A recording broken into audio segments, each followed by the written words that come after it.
Selamat sejahtera kepada pensyarah saya, Encik Nasir dan juga rakan-rakan sekalian. Hari ini, saya dengan ahli-ahli kumpulan saya akan buat pembentangan tentang tajuk yang ke-6. Nama saya Poonam Dana Balan dari Seksyen 1. Nombor matrik saya ialah KBN 2108-10200.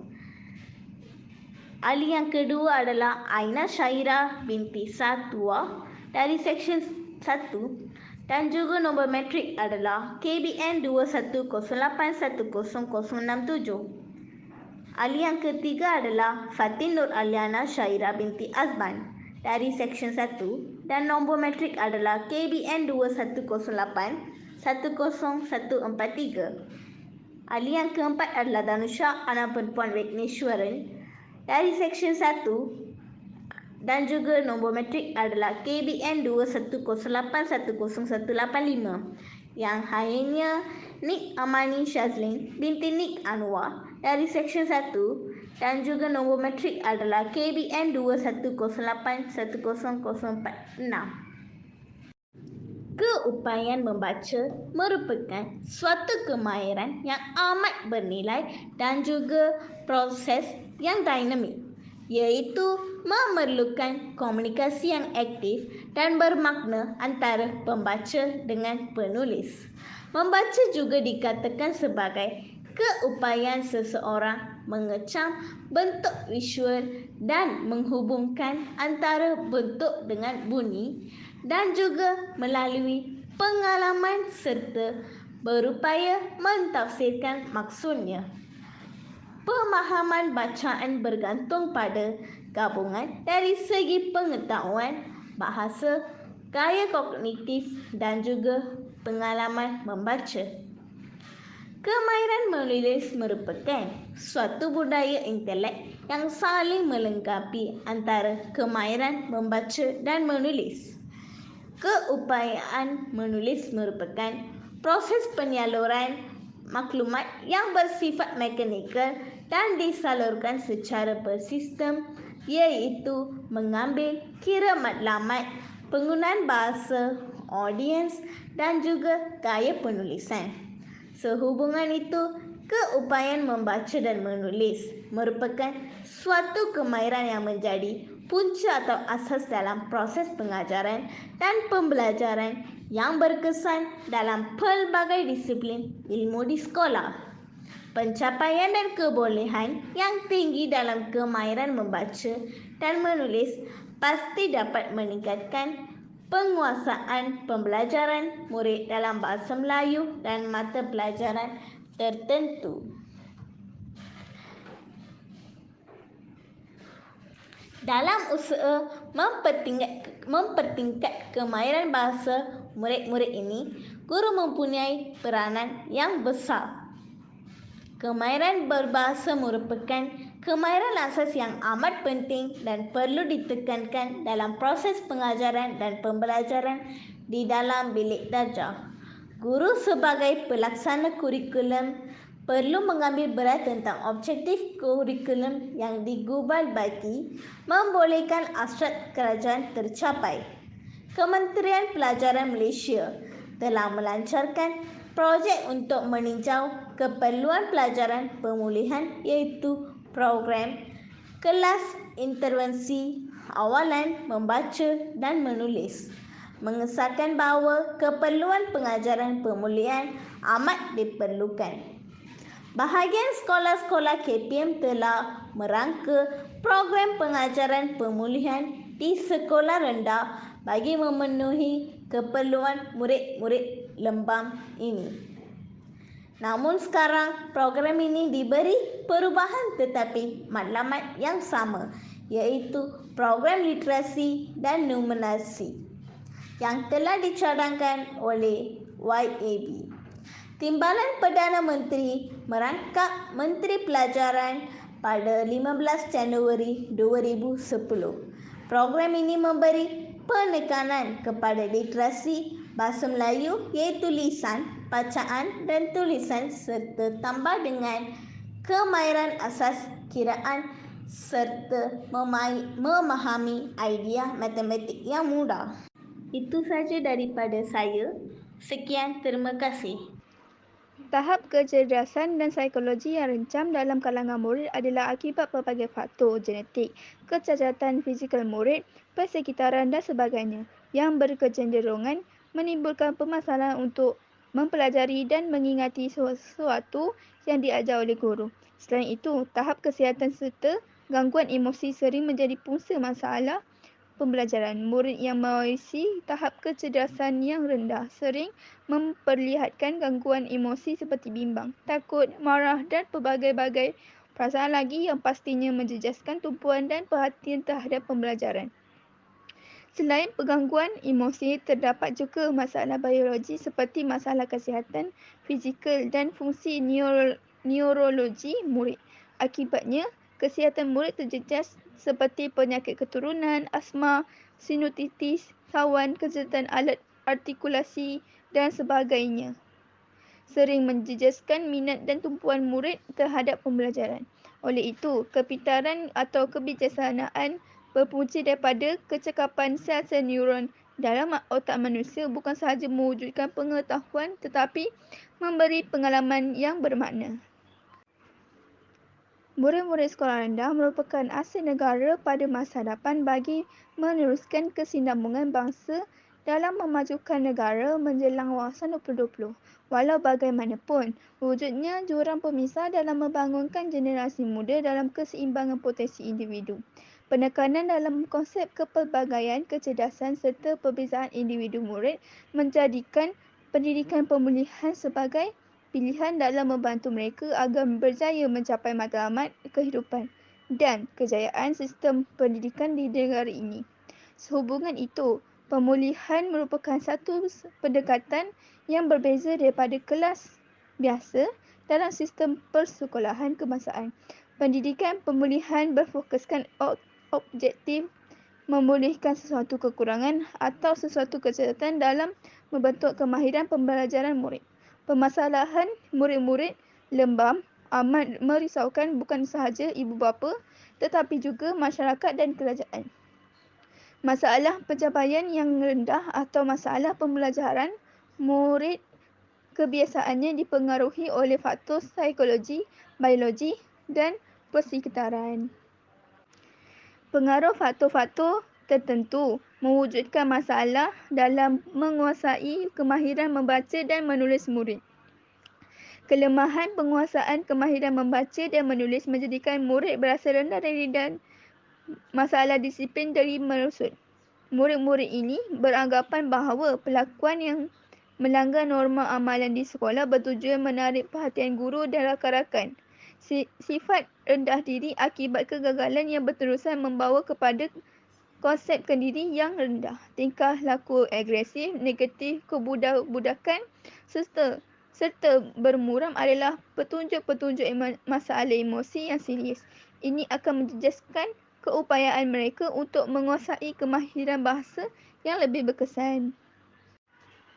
Menurut Abdul Rashid dan Zulkifli pada tahun 2008, masalah menguasai kemahiran membaca dan menulis menjadikan murid lemah dan tidak berminat dalam mata pelajaran bahasa Melayu adalah akibat ketidakkecakapan mereka menguasainya. Permasalahan membaca yang ada dalam diri murid seperti keliru mengecam huruf besar dan huruf kecil semasa membaca, tidak menyembunyikan perkataan dengan betul dan tepat, tidak dapat menyebut perkataan yang dieja, sering meninggalkan perkataan yang tidak ketahui makna atau gagal menyembunyikannya.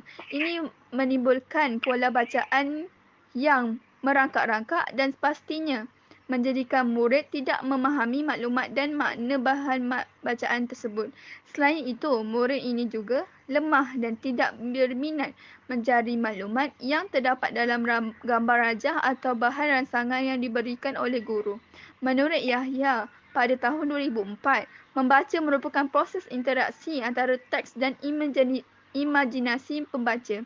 Justeru, guru perlu memperbagaikan teknik pengajaran membaca agar dapat menjadikan pengajaran lebih jurnal pendidikan Bahasa Melayu 5 Malay Language Education Journal.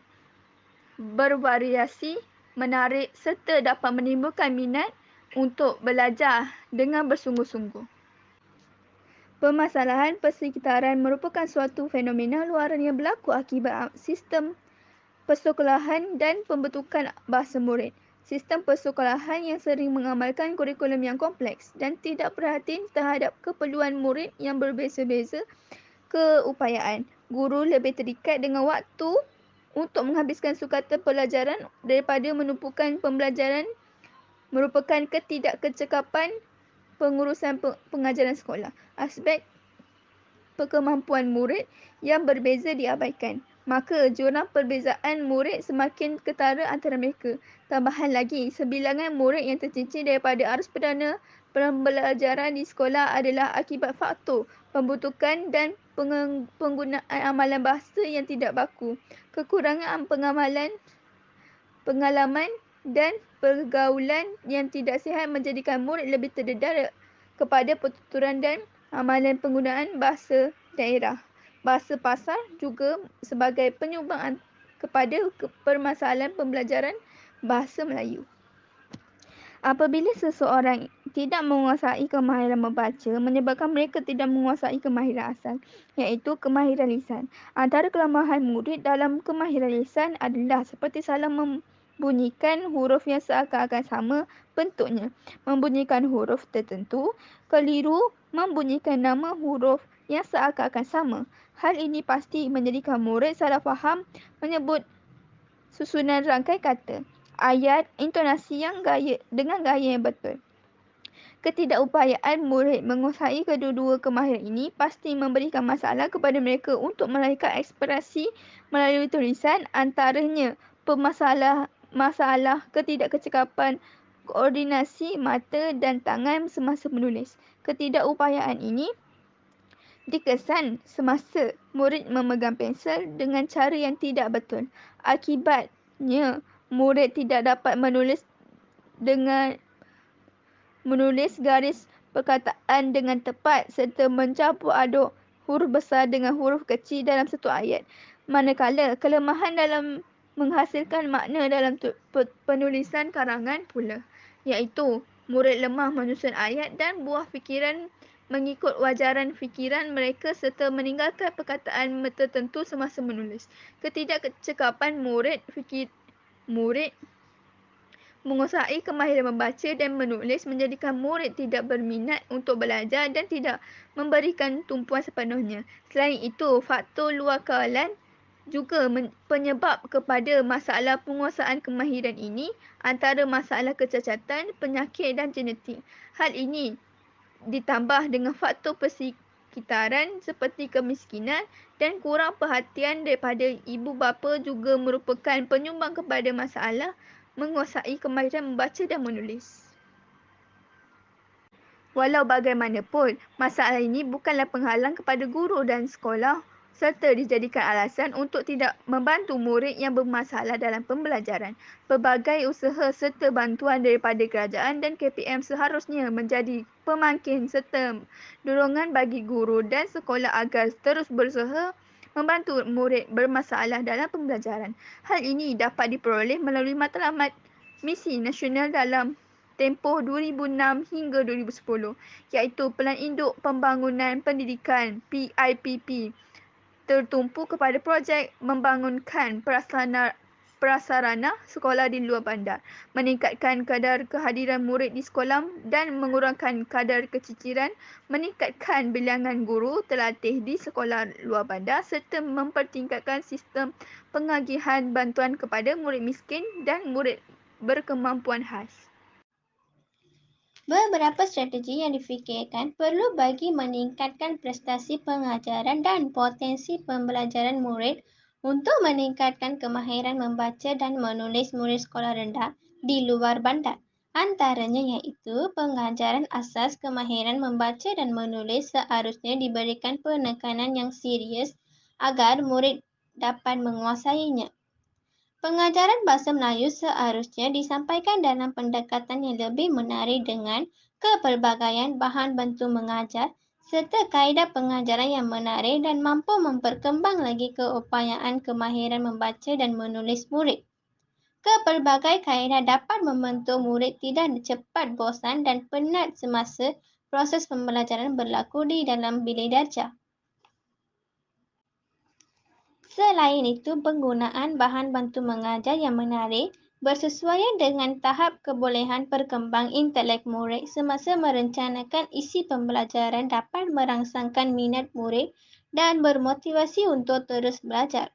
Bahan bantu mengajar hendaklah digunakan secara optimum dalam pembelajaran agar menghasilkan pembelajaran bermakna dan meninggalkan kesan positif dalam diri murid. Itu sahaja daripada saya. Sekian, terima kasih. Membuat keputusan. 1. KPM perlu menyediakan kursus untuk guru-guru yang bekerja di tadika untuk mengajar kanak-kanak buta huruf yang tinggi sambil belajar.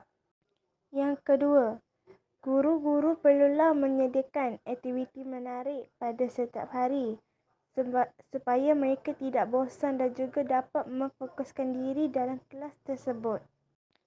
Yang ketiga, ibu bapa dan masyarakat perlulah memberi dorongan dan semangat kepada kanak-kanak tersebut supaya mereka dapat belajar dengan lebih tekun.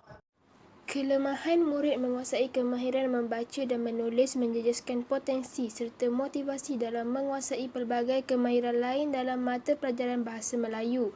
Hasil dapatan kajian menunjukkan bahawa kesemua responden bersetuju bahawa faktor kebolehan dan kreativiti guru dapat mengubah persepsi serta kesedaran bahawa mereka juga mempunyai potensi untuk berjaya dalam pembelajaran. Dalam kerjasama yang melibatkan pihak pengurusan sekolah, diharapkan dapat membina iklim persekolahan yang kondusif dan persekitaran sekolah yang selamat dapat merangsang murid bermotivasi untuk terus belajar. Selain itu, faktor guru yang berketerampilan serta berkeupayaan menyerap kaedah, teknik dan aktiviti serta menstrukturkan tahap pembelajaran supaya menjadi satu set binaan pengajaran dan pembelajaran yang kreatif dan inovatif dapat memberikan kesan positif dan bermakna. Faktor ini sememangnya dapat membina pembelajaran yang menggalakkan hala tuju pengajaran yang hendak dicapai oleh guru. Dalam usaha memantapkan pengajaran dan pembelajaran bahasa Melayu, dewasa ini memang perlu diberi perhatian yang lebih serius. Seluruh warga pendidik bahasa Melayu mesti mempunyai komitmen serta kekuatan untuk menghadapi cabaran dan seterusnya memanfaatkan pengetahuan dan kemahiran pengajaran bahasa Melayu sebaik mungkin. Peningkatan profesionalisme guru bahasa Melayu merupakan pemangkin accountability bahasa dan bangsa Melayu. Ini amat bertepatan dengan saranan Menteri Pelajaran yang mahu sistem pendidikan negara kita terus maju seiring dengan kemajuan negara berimpak tinggi. Kesimpulannya, guru-guru mempunyai latar belakang yang sikap yang positif sahaja terhadap bahasa Melayu, tetapi tidak mempunyai kelemahan dalam penguasaan ini isi kandungan mata pelajaran ini. Guru yang tidak mahir dalam kaedah pengajaran dan pembelajaran bahasa tidak semestinya dapat memberikan komitmen yang tinggi Jurnal Pendidikan Bahasa Melayu 11 Malay Language Educational Journal semasa mengajar di dalam bilik darjah. Situasi seperti ini perlu diberi perhatian iaitu komitmen yang tinggi perlu seiring dengan penguasaan pedagogi yang cemerlang dalam pengajaran dan pembelajaran bahasa Melayu.